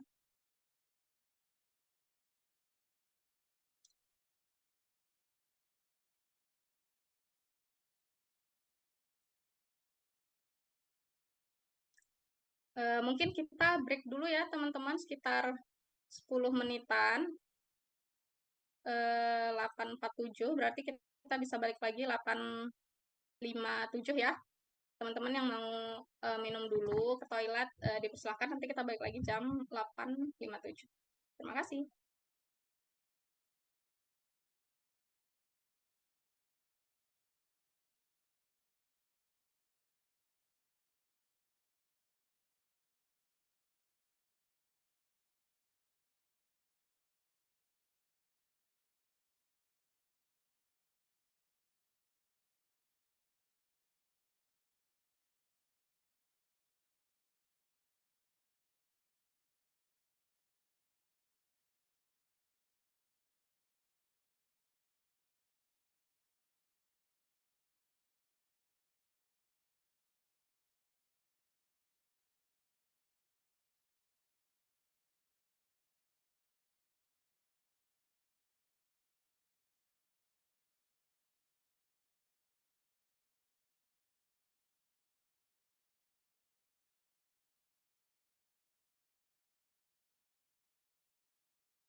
Ya, sudah 8.57 ya, teman-teman bisa on cam kembali.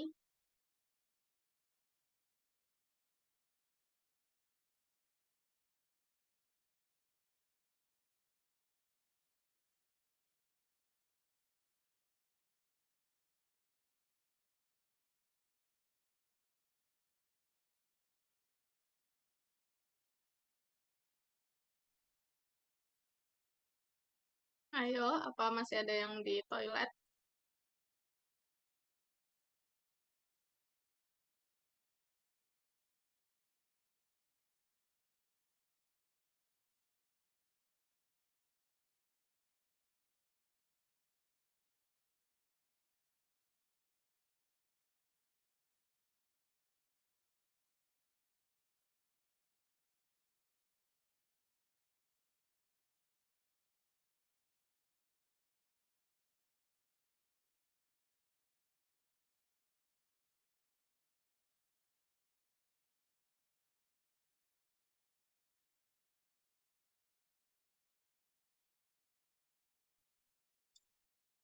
Oke, sambil nunggu yang lain balik, kita mungkin bisa mulai ya. Jangan lupa di on cam tapi ya. Nanti saya cek lagi. Tinggal sedikit kok, ini tinggal berapa lagi.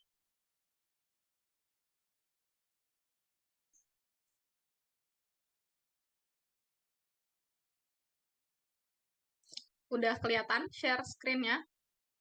Full screen ya?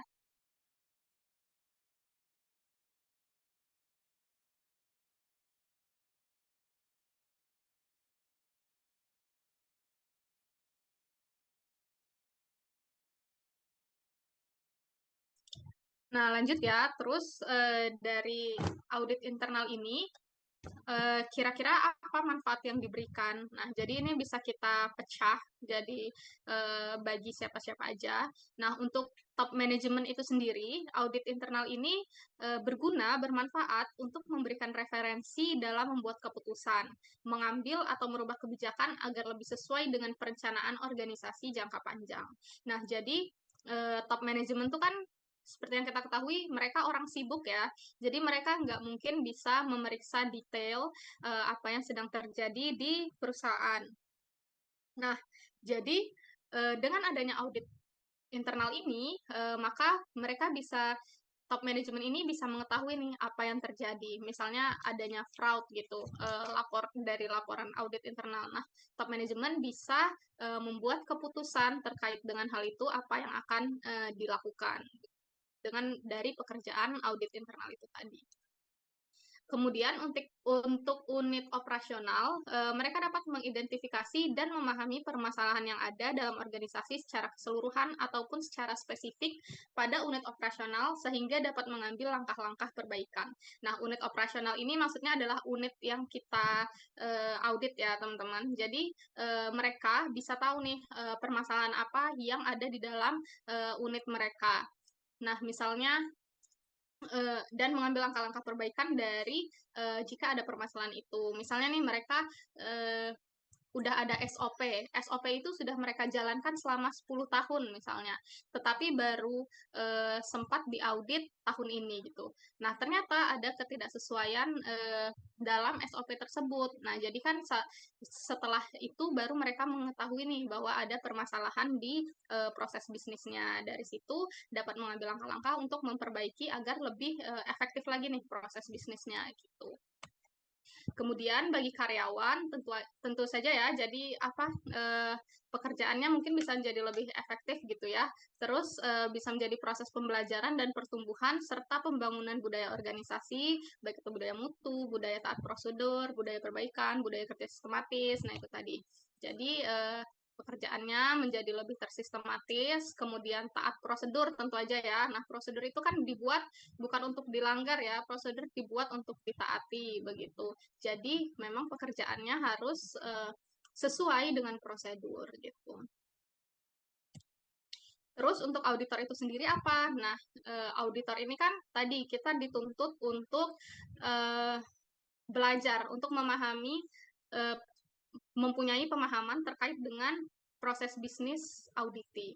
Nah, di sini jadi manfaat bagi auditor itu sendiri adalah dapat menambah terus pengetahuan ya terkait dengan divisi-divisi yang ada di perusahaan. Nah, kita memang bekerjanya di divisi audit internal, tetapi kita juga paham loh proses bisnis yang terjadi di finance misalnya. Meskipun tidak sedalam mereka, tetapi kita bisa mengetahui juga sehingga kita jadi punya semakin banyak pengetahuan gitu.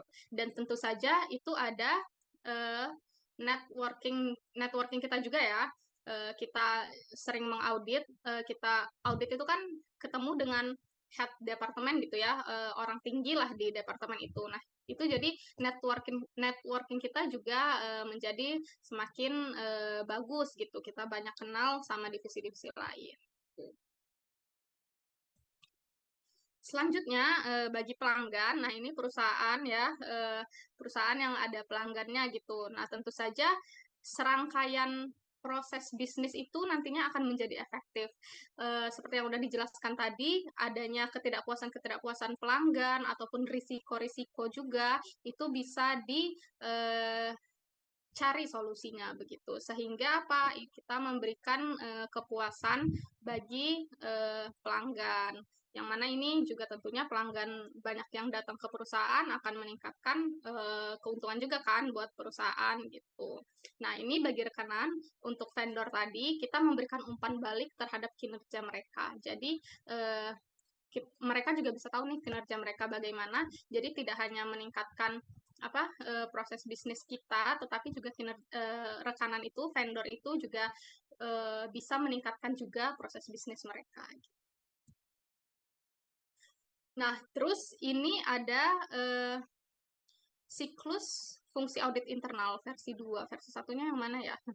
Nah, jadi ini dimulai dari sebentar ya. Ini dimulai dari penyusunan PKAT atau perencanaan audit tahunan. Nah, jadi kalau saya dulu ya, saya kurang tahu kalau di tempat lain, kalau sepengalaman saya, dulu itu seperti misalnya nih untuk tahun 2026. Nah, mulai sekarang ini semester 2 itu kita udah bisa lihat nih kita di 2026 besok kita mau ngapain gitu. Kita mau ngaudit apa gitu. Jadi kita nggak tiba-tiba kayaknya aku mau ngaudit finance deh besok. Nah, bukan besok ya, tetapi kita udah merencanakan dari jauh-jauh hari bahwa di tahun 2026 kita akan mengaudit divisi ini gitu. Kemudian dari perencanaan tersebut, kemudian kita buat nih perencanaan penugasannya. Perencanaan penugasannya ini baru kita jabarkan lagi, kita detailkan lagi, seperti misalnya timnya siapa aja, kita butuh berapa orang, kemudian untuk mengauditnya kita butuh berapa hari. Tadi kan ada beberapa metode ya, ada telaah dokumen, observasi. Nah, itu kita butuh berapa hari nih untuk menelaah dokumen. Menelaah dokumen itu maksudnya adalah juga berapa lama kita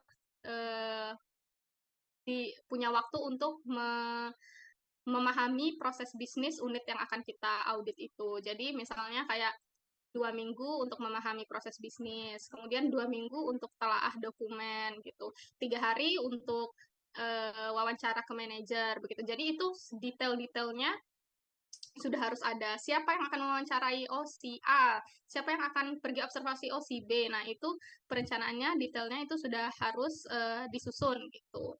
Nah, kemudian pelaksanaan penugasannya, nah ini baru di tahun 2026 ketika kita akan melakukan audit, itu baru dilaksanakan sesuai dengan penyusunan dan perencanaan tadi. Kemudian komunikasi hasil penugasan, ini kita komunikasikan baik ke unit yang kita audit maupun ke manajemen. Jadi komunikasi hasil penugasan ini ke arah konfirmasi ya. Jadi ini konfirmasi temuan-temuan. Misalnya kemarin kan kita udah audit nih Bapak. Nah, ini temuan-temuannya ya. Ternyata tingkat kepatuhan Bapak terhadap SOP hanya 78% begitu. Nah, ini dari Bapak gimana konfirmasinya gitu.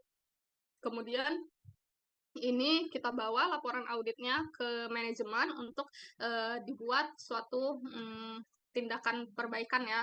Nah, dari tindakan perbaikan ini, inilah tugas audit internal nggak berhenti sampai itu aja ya, tidak hanya berhenti sampai memberikan laporan audit internal kepada manajemen gitu. Tetapi kita juga harus memantau apakah saran-saran rekomendasi perbaikan yang kita berikan ke unit tadi, apakah itu sudah jalankan apa belum. Nah, kalau ternyata nggak dijalankan kan berarti buat apa kita ngaudit gitu. Jadi di sini kita harus memantau apakah saran-saran kita, saran-saran audit itu dilakukan. Ini bisa secara berkala, bisa 2 minggu sekali, sebulan sekali, tergantung saran perbaikan yang kita berikan gitu ya.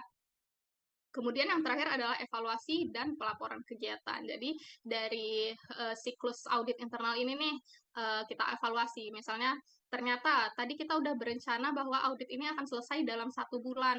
Oh ternyata selesainya 1 bulan seminggu. Lah kok bisa ada kelebihan seminggu. Nah ini kita evaluasi kenapa untuk perbaikan ke depannya begitu. Misalnya terlambat 1 minggu karena ada manajer yang sedang keluar kota, jadi sulit untuk ditemui gitu. Nah, berarti komunikasinya harus diperbaiki atau menyediakan Zoom agar bisa wawancara online atau minta diwakilkan gitu. Gitu-gitu ya.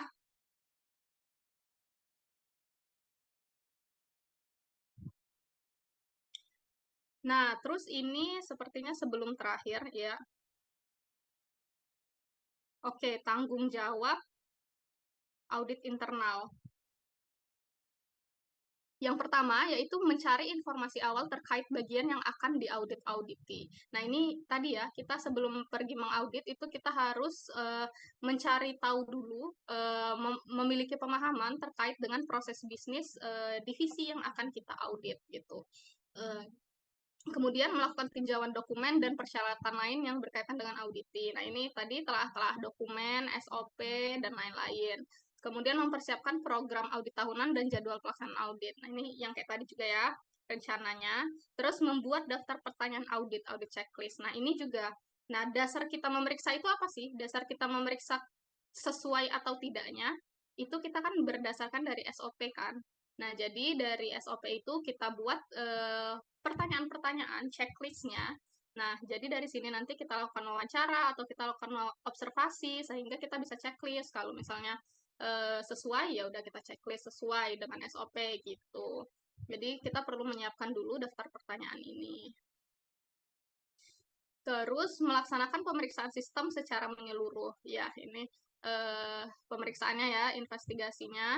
Kemudian mengumpulkan dan menganalisis bukti audit yang cukup dan relevan. Iya, kayak misalnya kita mau ngaudit finance, kita butuh berapa transaksi nih, kan pasti banyak banget ya ada transaksi di finance itu. Nah, kita butuh berapa? Misalnya kita butuh 50 transaksi. Nah, 50 transaksi ini kita ambilnya dari apa? Apakah random? Apakah kita cari yang terbesar, apakah kita apa? Nah, ini harus disusun juga ya di perencanaan itu tadi gitu. Kemudian yang ketujuh, melaporkan temuan audit atau masalah-masalah yang ditemukan audit internal. Nah, ini kita laporkan kita tuangkan ya ke dalam laporan, terus kita sampaikan kepada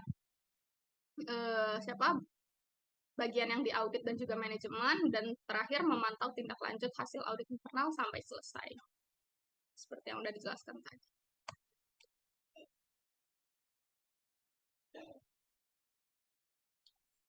Nah, terus apa sih perbedaan audit internal dan eksternal? Kalau dari tadi kita berbicara terkait dengan audit internal, mungkin teman-teman juga udah familiar ya dengan audit eksternal. Justru mungkin lebih familiar dengan eksternal ya, karena ada Big Four gitu kan.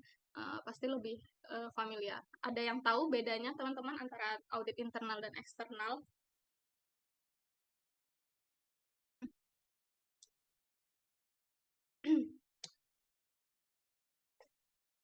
Ada yang mau coba jawab?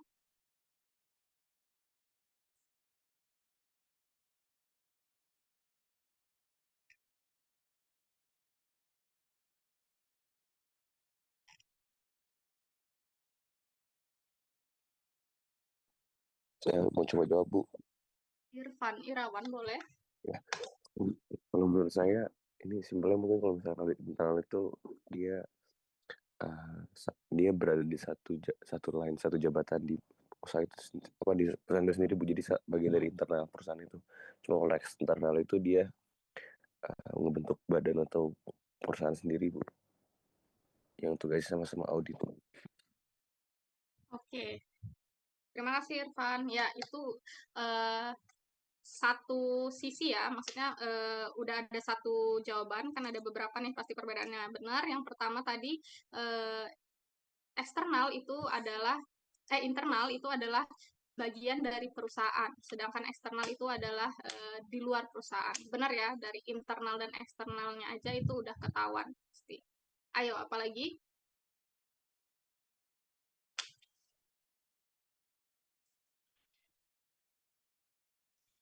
Ahmad Ryan, boleh? Ya, izin coba menjawab, Bu. Menurut saya perbedaan audit internal dan eksternal itu dari tujuannya juga. Kalau internal kan dia lebih buat untuk kayak evaluasi kinerja perusahaannya sama kayak ngasih solusi untuk membangun kinerja yang lebih baik gitu kan. Kalau eksternal lebih ke memastikan hasil-hasil yang dilaporkan sama perusahaan itu benar atau enggak, dan tujuannya itu untuk lebih ke pengguna eksternal laporan keuangan mereka gitu, Bu. Oke, jadi kalau yang di eksternal itu yang diaudit apa? Kalau yang di internal yang diaudit apa? Ahmad Ryan. Kalau yang saya jelaskan itu maksudnya berarti yang internal lebih ke kinerja dan sistem dari perusahaannya, kalau eksternal itu di laporan keuangannya. Iya, betul. Itu ya intinya. Objeknya adalah berbeda ya. Kalau internal itu objeknya adalah divisi di perusahaan untuk menilai kinerjanya, sedangkan kalau eksternal itu yang diaudit adalah laporan keuangannya. Ya, terima kasih Ahmad Ryan. Terus ada lagi? Terakhir mungkin?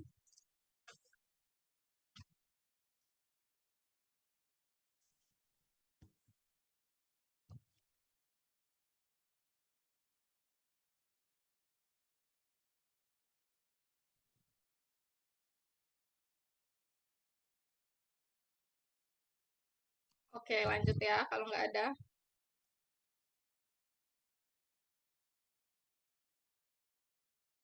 Nah, jadi ini udah dibuat nih beberapa perbedaan utama. Seperti yang udah dijelaskan juga tadi oleh Irfan dan Ahmad ya, ada juga di dalam sini. Yang pertama tujuannya. Nah, tujuannya kalau audit internal ini dia menganalisis dan memperbaiki pengendalian dan kinerja. Sedangkan kalau auditor eksternal itu memberikan pendapat tentang kondisi keuangan. Jadi, auditor internal itu tidak memberikan opini seperti audit eksternal ya, ada WTP, WDP gitu. Kalau audit internal dia menganalisis, kemudian memperbaiki melalui saran-saran atau rekomendasi agar kinerja perusahaan itu lebih baik. Kemudian cakupannya, kalau audit internal itu operasi organisasi, sedangkan audit eksternal adalah catatan pada laporan keuangan, periode laporan keuangan. Nah, ini tadi objeknya ya. Audit internal itu mengaudit operasi organisasi, sedangkan audit eksternal itu mengaudit laporan keuangan. Terus keahliannya antar disiplin ilmu. Nah, ini karena kita harus audit internal itu dituntut untuk memahami berbagai bidang ilmu ya, nggak harus dalam, tapi yang penting kita tahu proses bisnisnya seperti apa gitu. Terus audit eksternal itu mostly tentang akuntansi, keuangan, dan pajak ya, sesuai dengan apa yang ada di laporan keuangan. Kemudian waktunya untuk saat ini atau masa datang dan berkelanjutan, benar ya. Jadi berkelanjutan ini akan terus ada organisasi yang unit-unit yang akan di audit gitu sepanjang perusahaan itu terus berjalan gitu. Sedangkan kalau audit eksternal ini masa lampau atau saat tertentu. Masa lampau maksudnya apa ya? Itu periode keuangan tahun periode berapa gitu, saat tertentu, interim misalnya gitu ya. Terus pengguna utamanya kalau auditor internal itu adalah komisaris dan juga direksi. Nah, ini untuk pengambilan keputusan mereka tadi ya, apakah operasionalnya mau diapakan untuk semakin meningkatkan efektivitas perusahaan gitu. Sedangkan kalau auditor eksternal ini tujuannya ke investor dan kepentingan umum. Tadi sempat juga disinggung bahwa output dari auditor eksternal ini kan nantinya adalah laporan auditor ya yang akan mengeluarkan opini begitu. Nah, jadi opini inilah yang istilahnya memberikan keyakinan bagi para pengguna laporan keuangan tentang keandalan dari laporan keuangan itu sendiri. Jadi kalau audit eksternal sudah memberikan opini kepada laporan keuangannya WTP misalnya wajar tanpa pengecualian, maka ya investor akan makin yakin kan untuk berinvestasi di perusahaan tersebut gitu. Nah, terus untuk standarnya di sini standar yang digunakan di audit internal itu ada International Standard for the Professional Practice of Internal Auditing. Kemudian kalau audit eksternal itu juga ada standar audit eksternal itu prinsip audit yang berlaku umum ya ini. Saya kurang itu. Ya, itu. Nah, kalau yang audit internal ini ada SPAI ya namanya.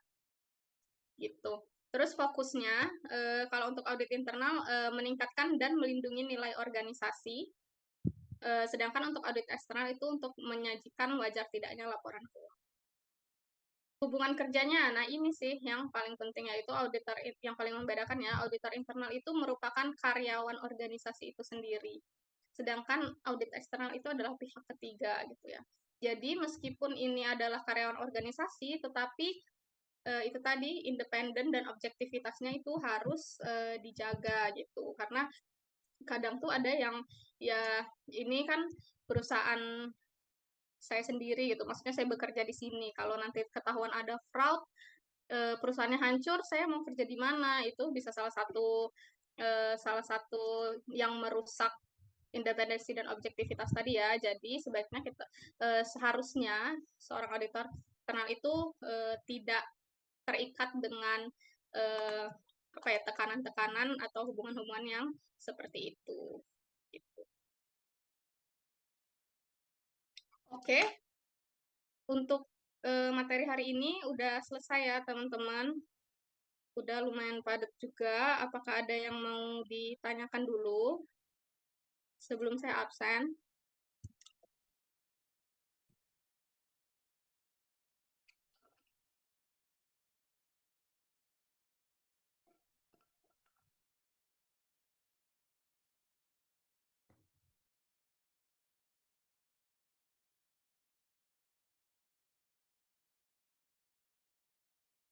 Ya, ini ada beberapa yang off cam ya, teman-teman. Apakah ini sedang membantu ibunya memasak?